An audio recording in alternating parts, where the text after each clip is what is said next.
Welcome back to Reds Fusion LFC, your ultimate home for everything Liverpool FC. Today, we're diving into a huge story.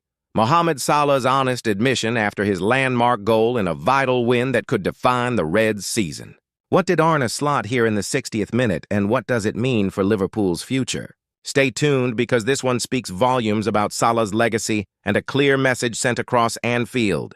Don't forget to like, comment, and subscribe to stay updated with every twist and turn in the transfer window. Mohamed Salah makes honest Liverpool admission after landmark goal in vital victory. Mohamed Salah was speaking after his 250th goal for Liverpool set Arne Slot's side on their way to an important 2-0 home win over Aston Villa. Mohamed Salah admits he has not been happy with his season after helping Liverpool end their miserable Premier League run. The champions avoided suffering a fifth successive top-flight loss for the first time since 1953. When they beat Aston Villa at Anfield on Saturday evening, Mohamed Salah opened the scoring in first-half additional time after capitalizing on a mistake from Villa. Goalkeeper Emiliano Martinez before Ryan Gravenberch netted a deflected second shortly before the hour. The Egyptian now has 5 goals for the season, having last week ended a 6-run game without a goal by netting in the 3-2 loss at Brentford. And asked by TNT Sports after the win over Villa whether he was happy with his season, Salah said, "No, but I know football. I have played football for many years. I said at the beginning it is a very tricky season for us. We have a few new players, very good signings, but they need time to adapt to the team, and we lost a few good players as well. We just need time to adapt and know each other's games, and we will be fine." Salah's goal was his 250th for Liverpool, becoming only the 3rd player in the club's history to reach the landmark after Roger Hunt and record scorer Ian Rush. "It is a great feeling to score goals and win trophies for such a big club," he said. "It is something I don't take for granted. I am so proud, so happy about it." The win moved the Reds back into the top 4 ahead of a week in which Tuesday's Champions League visit of Real Madrid is followed by a Premier League trip to title contenders Manchester City on Sunday before the final international break of the year. And Salah said of the victory, "It was very important. We have had a few losses in the Premier League and the Champions League, but I am glad we started coming back now, and it is a good result before some very important games against Madrid and City. It was a very important win for us today." What Arne Slot must have heard in 60th minute as clear Liverpool message sent the Paul Gorst verdict from Anfield as defending champions Liverpool returned to winning ways in the Premier League with a thoroughly deserved 2-0 victory over Aston Villa. Anfield scoreboard was edging close to the hour mark when the cop felt it was time to hammer home its message. Ryan Gravenberch had just added to Mohamed Salah's first half opener, and the Liverpool faithful made sure their backing of an embattled Arne Slot was heard loud and clear. After a run that had seen the team lose 6 of their last 7 games during a woeful few weeks, the idea that this was a vocal show of support to the head coach amid laughable external chatter over his job security was inescapable. In there, among the medley of terrace hits dedicated to Slot was the reminder, if it was needed, that he was the coach who guided Liverpool to their 20th league title just a few months ago. That won't be easily forgotten around these parts, particularly when the chips are down for the Dutchman.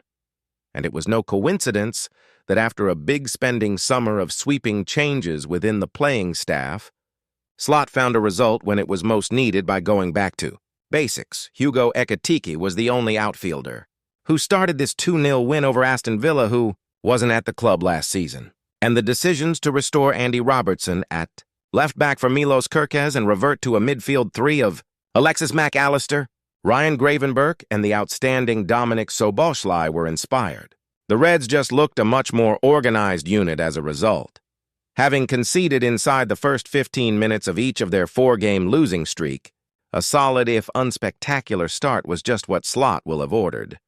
But the visitors still went close when Morgan Rogers hit the post after Boubacar Kamara was given oceans of space in midfield to pick his pass after Villa had beaten the press. The Georgi Mamardashvili was also called into action to deny Matty Cash and Rogers once more before the break, but Liverpool grew into the half, with Szoboszlai's energy and impetus helping against Villa's efforts to play out from the back. The Hungary captain should have scored when robbing Pau Torres of the ball on the edge of the box, but his tame effort was easily saved by Emi. Martinez, before Ekitike's seventh goal of the season, was ruled out correctly for offside. Martinez's horror show came towards the half, when his attempts to play out ended with him giving it straight to Salah, who duly side-footed home his fifth of the campaign to give the hosts the first halftime lead in the Premier League since September 20th, when Everton were beaten 2-1. It has not been a blistering opening couple of months of the campaign for Salah, but the fact that this effort was his 250th goal for the club, which sees him become just the third player to hit the milestone alongside Roger Hunt and Ian Rush, was an indication of why too many have been too quick to write him off. His enduring importance to the cause is obvious, regardless of a summer transfer window that was completed, in part, with a view to life beyond the now 33-year-old on Merseyside. Salah's latest achievement was marked at full time, with LFC TV's Peter McDowell congratulating him over the PA system before the song sung in his honor was given an airing as he lapped up the acclaim of the cop Liverpool. Never miss the opportunity to show their gratitude to the Egyptian for his otherworldly efforts since joining the club. Some superstars do not mind their egos being fluffed. After all, it was far from a free-flowing, vintage first-half Anfield display, but the opening 45 was a big improvement, and just getting to the interval with the advantage represented progress for a side whose confidence is clearly brittle just now. But if the first half was a case of the Reds feeling their way back into things slowly, the second was unrecognizable from the past month. Passes started zipping with intent. The levels of belief rose and smiles returned to faces, both on the pitch and in the stands. Salah gave former Everton man Lucas Digne, who was eventually replaced by Ian Maatsen, a torrid time. Aided by the Duracell bunny Soboslai on the right side, and the Reds kept winning it back high up the pitch as a result of their tigerish press. Gravenberch grabbed his second of the campaign after one such turnover, with the Netherlands star cushioning home from the edge of the box via a deflection. As the scoreboard hit 90, Liverpool fans aired their Slot sentiments once more, and it felt like a semblance of normality was returning. Ideal timing, too, with Real Madrid and Manchester City up next in a blockbuster week, up to third now. Level on points with second-place Bournemouth and 7 behind leaders Arsenal. This was a big step toward leaving the October wilderness. We'll know by the end of next week if the Reds really are out of the woods. Mohamed Salah's second-half moment spoke volumes about change in Liverpool legend Ian Doyle, with the big talking point after Liverpool earned a Premier League victory against Aston Villa at Anfield on Saturday evening. It may have ultimately been mere late consolation on another miserable evening for Liverpool. But Mohamed Salah's brilliantly taken strike at Brentford could prove one of the most important goals of the season for Arne Slot. For a myriad of reasons, some unavoidable, some less so, Salah has this campaign too often been a shadow of the player rightly named the Premier League's best last term. The nagging suspicion has been the Egyptian needing just a spark, a moment to provide the catalyst for a reminder, not least to himself, of his undoubted talents. His first-half performance here was indication a corner may well have been turned, easily gaining the better of a spooked Lucas Digne, even if not all of the winger's final touches and decisions matched what went before. But it was that persistence to keep trying, as well as Liverpool's willingness to set pressing traps during the opening 45 minutes, that allowed Salah to make a difficult finish seem effortless when pouncing. First time on a misdirected pass from Aston Villa goalkeeper Emiliano Martinez to open the scoring during additional time before the interval. Salah's longevity means almost every goal he now bags creates some landmark or record, and this one was no different. His 250th for Liverpool. It also moved the 33-year-old on to 276 goal contributions in the Premier League for the Reds, 188 goals, 88 assists, to equal the record for a single club set by Wayne Rooney at Manchester United. More importantly, it broke open a game Liverpool had been bossing against a strangely subdued Villa, who were one of the Premier League's form teams going into this encounter. During the second half, the confidence could be seen coursing back through the veins of Salah. One attempt to relieve pressure on the defense by bringing ball clear, seeing him muscle his way beyond several players before eventually behind hounded out. The Anfield crowd roared their approval, as they did at full time when Salah joined the Reds players in showing their appreciation to the cop. After his post-match television duties on the pitch, he made his way to Steven Gerrard, standing on the touchline, for a warm embrace. This was an evening of much-needed respite and encouragement for the player, the team, and the under-pressure Slot. If Liverpool are going to recover some tangible reward from a campaign after their recent wretched run, they are going to need Salah in this form before he departs for the Africa Cup of Nations before Christmas. Arne Slot still spectacularly missing the point over Alexander Isak with Liverpool in denial.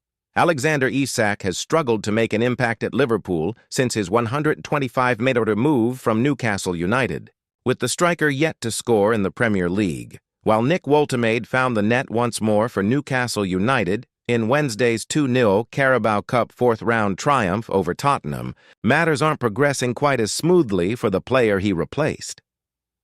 Following Liverpool's entire summer chasing a transfer for Alexander Isak, which culminated in him downing tools while still under contract at Newcastle, events haven't unfolded as anticipated since his $125 million switch. Isak has battled to achieve peak condition and is yet to find the back of the net for the champions in the Premier League, managing just a solitary strike in a Carabao Cup victory against Southampton. They've subsequently crashed out of that tournament following a 3-0 home reverse to Crystal Palace, with Isak remaining sidelined after picking up a groin problem during their Champions League success over Eintracht Frankfurt. Liverpool suffered defeat in 6 out of 7 fixtures across all competitions, with the heat mounting on their boss Arne Slot consequently.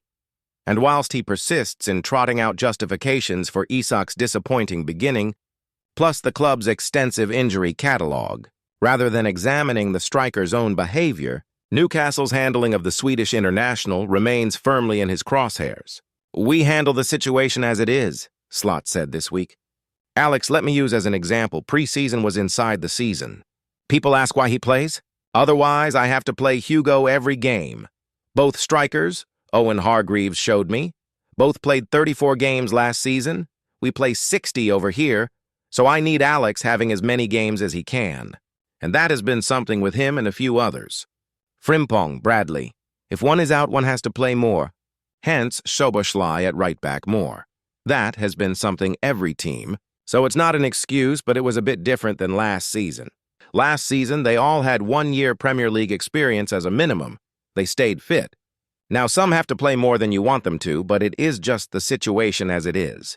We have enough to play the games, but I have to take care of a few of them. Why I made the decision not to play 7 or 8. Slot's correct that Isak featured 34 times for Newcastle in the Premier League last season, but he clocked up 48 appearances across all competitions for club and country during the previous campaign. He achieved that tally because Newcastle handled his minutes intelligently and, consequently, they extracted maximum value from him as he netted 27 goals across all competitions, including the decisive strike in Newcastle's Carabao Cup final triumph against the Reds. Had they failed to do so, Liverpool wouldn't have moved to bring him in. Newcastle knew Isak had groin issues. They knew how to manage him regardless. They got nearly 50 games out of the Swede, a point Slot seems intent on spectacularly missing. Coaches and medical staff on Tyneside warned about what would happen should the player miss pre-season. The signs were there. It just seems like they've been ignored on Merseyside.